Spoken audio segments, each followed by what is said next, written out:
So guys, now let's tear down the deck here and see what's the coil inside, how it is from inside, and let's clean it.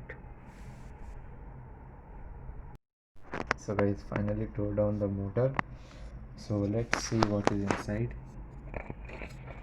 This is the upper cover, as you can see, same like the 1970s hybrids, though the bearing is dry. 6202 bearing, I suppose. This is a 6202 bearing.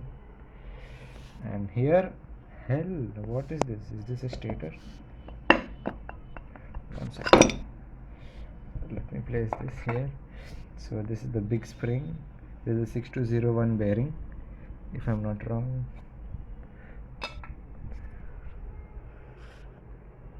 This is a 6201 bearing. This is a 6201 bearing, and this is a 6202 bearing. Maybe not.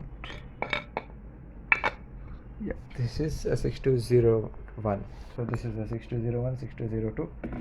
Inside is a little bit dirty, nothing much to worry about, common for old fans. Now coming to the coil, this coil is 9 plus 18 coil. You can see, look at the thickness. 9 plus 18 coil. I expected this to be 16 pole like the older ones, but it is not actually. It is 9 plus 18. So I will show you. Let me assemble this back. Where's the spring? Yeah, this is the spring. So let me put it in the place. Okay, 1 second.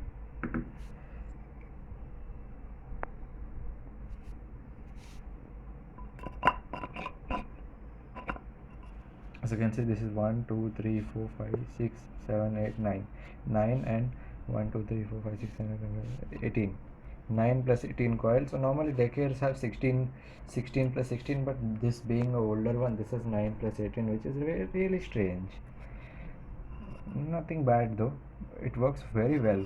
Performance is awesome. So now let's clean it and assemble it back. So guys, the fan is finally assembled. Now let's install it. We'll fix that rod and capacitor. So guys, the fan is properly assembled, no issues whatsoever. Even now it's tightly fit the rod to the motor. So yeah, let's test it.